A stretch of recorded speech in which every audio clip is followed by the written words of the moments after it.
소비자 안전을 위협하는 사고가 잇따라 발생하면서 소비자 피해 구제를 위한 근본적인 대책이 필요하다. 소액, 다수 피해를 구제하는 데 가장 효율적인 소비자 집단소송제가 도입돼야 한다. 이런 목소리가 나오고 있습니다.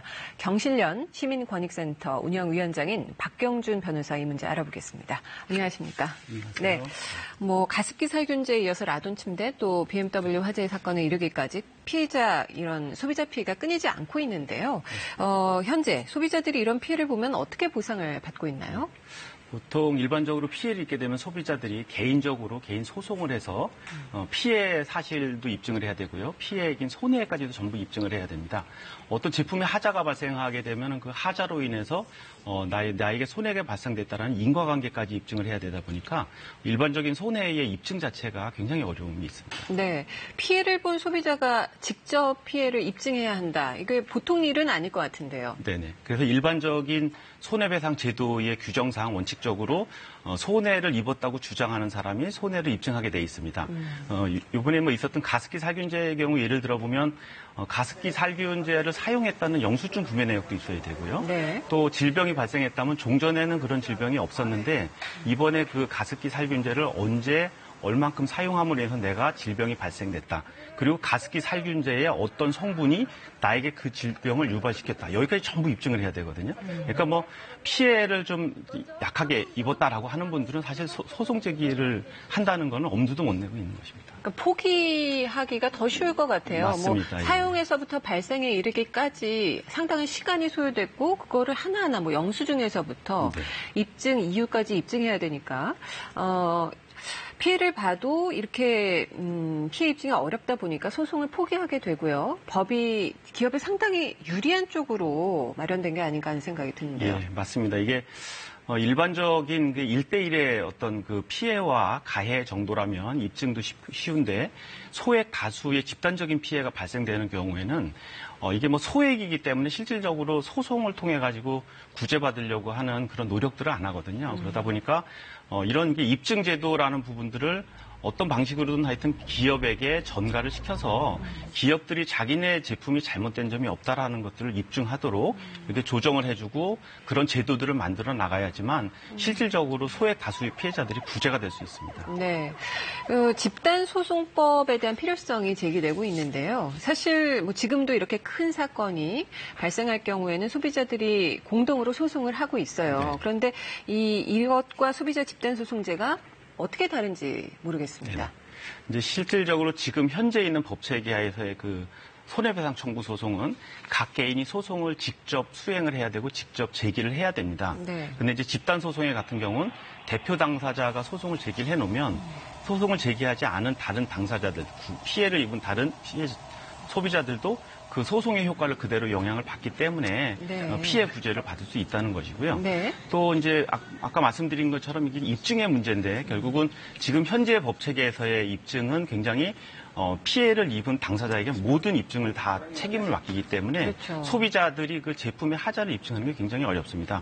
그런데 집단소송제를 도입을 하고 입증과 관련된 부분을 기업에게 입증을 전가시키든지 완화를 시키게 된다면 원만한 입증으로 피해 구제가 좀 더 잘 될 것 같습니다. 네, 해외에서는 이미 집단소송제가 시행되고 있는데 어떤 형식으로 도입돼 있나요? 네. 미국 같은 경우나 일본 또는 유럽의 대부분 국가들도 다 집단소송제를 도입하고 있는데요. 미국 같은 경우는 대표 당사자가 소송을 제기를 하게 되면 그 대표 당사자의 소송의 효과가 일반적인 피해를 입은 집단 모두에게 효력이 미치도록 되어 있습니다. 네. 그래서 이제 최근에 있었던 그 연비 조작 사건과 관련돼서도 폭스바겐. 예, 폭스바겐 네. 연비 조작 사건에서도 폭스바겐 측에서 미국 같은 경우는 집단 소송제가 도입돼 있기 때문에 집단 소송을 당하지 않으려고 1인당 우리나라 돈으로 1,100만 원 정도의 보상을 해줬거든요. 그런데 우리나라 같은 경우는 어떤지 아십니까? 우리나라 같은 경우는 한 사람당 피해 금액이라고 해서 보상이 100만 원 정도의 쿠폰을 준 것이 다거든요. 10분의 1도 안 되네요. 네네. 이런 정도로 이 집단 소송제를 통해서 피해자의 구제들이 잘 되고 있다는 것이고요. 네. 또 일본 같은 경우는 2단계로 나눠서 일단은 그 소비자 단체가 먼저 소송을 제기를 해서 네. 공동의 소송의 형태를 찾아내고 그 소송의 형태로 해갖고 승소 판결을 받으면 2단계로 이제 피해를 입은 사람들이 소송에 직접 참여를 해서 소송 구제를 받는 이런 구도로 돼 있습니다. 네. 뭐 장단점이 있을 것 같은데 네. 우리나라에는 어떤 집단소송제가 도입돼야 한다. 뭐 이런 논의가 어디까지 진행되고 있나요? 최근에 뭐 많이 진행이 돼서 이제 조금 더 이렇게 좀 정리가 돼 있는데요. 그걸 요약을 해보면 일단 모든 분야에서 확대돼서 시행을 하자라는 의견도 있고 또는 이제 제조물 책임이나 담합 또는 금융 소비자 보호, 개인정보나 위해식품 이렇게 한정적인 법 영역에서 집단소송을 도입하자라는 의견도 있습니다. 네. 그리고 인지 규정이 과중하다. 인지대가 너무 높기 때문에 소송을 제기 못하는 문제들을 좀 해결해 달라. 이런 부분들의 의견이 있고요.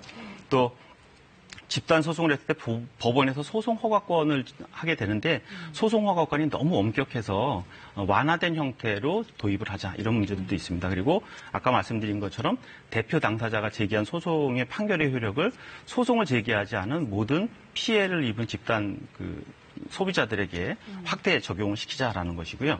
또 입증 책임과 관련해서도 모든 입증 책임을 다 피해자인 소비자에게 전가시키지 말고 입증 책임을 기업에게 물리거나 또는 완화를 시켜달라라는 부분도 있고 특히나 이제 이 대표 당사자가 소송을 제기를 하고 그게 효력이 전체 피해자에게 미치다 보니까 네. 관리 감독권을 좀 강화시켜야 되겠다.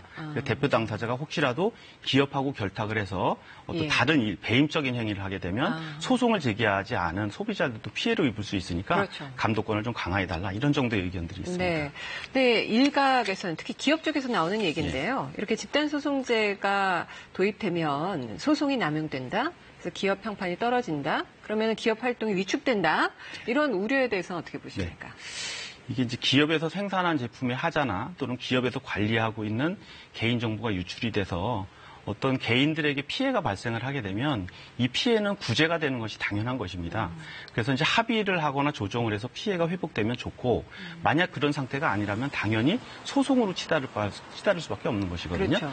그런데 이제 이게 소액 다수의 피해자들이 아까 말씀드린 것처럼 이게 뭐 소송 절차가 좀 복잡하고 하니까 소송을 안 하는 것뿐이지 피해가 구제된 것은 아닙니다. 그래서 그렇습니다. 실질적으로 피해를 구제를 할 수 있도록 법제도를 만들어 놓으면 피해 발생된 것이 피해 회복된다라는 소송이 제기된 것뿐이지 없던 소송이 새로 생기는 건 아니라고 봐야 되는 것입니다. 그리고 뭐 기업의 이미지를 떨어뜨리거나 또는 기업 활동을 위축시킨다 이러는데 이 집단 소송을 하기 위해서는 거액의 인지대도 필요하고 한 명이 또 다수를 대리하기 때문에 굉장히 어려운 소송이거든요. 그래서 이런 이미지를 떨어뜨리기 위해서 소송을 할 소비자들은 한 명도 없습니다. 그래서 네.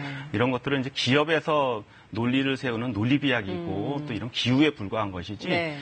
뭐 어떤 부작용이 우려될 바는 거의 없다고 봅니다. 네. 제도 도입도 중요하지만 제도가 도입됐을 때 제대로 작동을 해야 되고 네. 또 활성화되는 게 중요할 텐데요. 네. 어떤 부분들이 좀 고민돼야 될까요? 네.